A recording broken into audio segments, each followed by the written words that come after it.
नमस्कार, मी प्रियंका. दैनिक गोमंतकच्या इव्हिनिंग बुलेटिनमध्ये आपणा सर्वांचं स्वागत करते. जाणून घेऊया गोव्यातील काही ठळक घडामोडी.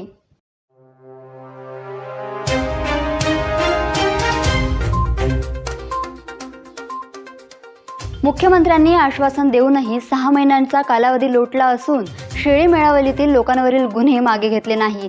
त्याशिवाय शेळी मेळावलीतील IIT होणार नाही अशी ग्वाही दिली असतानाही अद्याप जमिनीच्या उतार्यावरून IITचे नाव काढण्यात आले नाही. येत्या 15 दिवसात आश्वासनांची अंमलबजावणी न झाल्यास पुन्हा त्याच क्षमतेने आंदोलन हाती घ्यावे लागणार असा इशारा ग्रामस्थांच्या वतीने शंकर नाईक यांनी मुख्यमंत्री प्रमोद सावंत यांना दिलाय. पावसात अनेक प्रकारची अळमी उगवतात.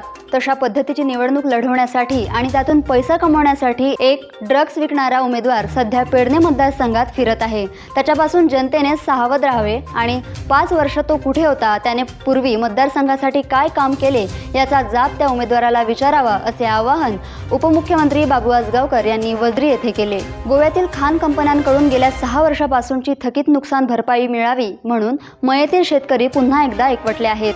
थकीत नुकसान भरपाई त्वरित द्या अशी मागणी करत संतप्त शेतकऱ्यांनी आज डिचोलीत शक्ती प्रदर्शन करीत शहरात मोर्चा काढून प्रशासनाचे लक्ष वेधून घेतले. तृणमूल काँग्रेसच्या गोयंची नवी सकाळ या ट्विटर हँडलवरून रविवारी नवे वादंग उठले. या ट्विटरमध्ये त्यांनी ममता बॅनर्जी यांच्या पायातील चपलेखाली पंतप्रधान नरेंद्र मोदी, केंद्रीय गृहमंत्री अमित शहा आणि गोव्याचे मुख्यमंत्री डॉक्टर प्रमोद सावंत यांना चिरडत आहे अशा आशयाचे एक पोस्टर अपलोड केले होते. या पोस्टरबाजीमुळे काल दिवसभर समाज माध्यम ढवळून निघाले आणि अनेकांनी तृणमूलच्या या कृत्याची निंदाही केली. टीकेच्या भडीमारानंतर तृणमूलने सकाळी 9 वाजता शेअर केलेले ट्विट अखेर मागे घेतले.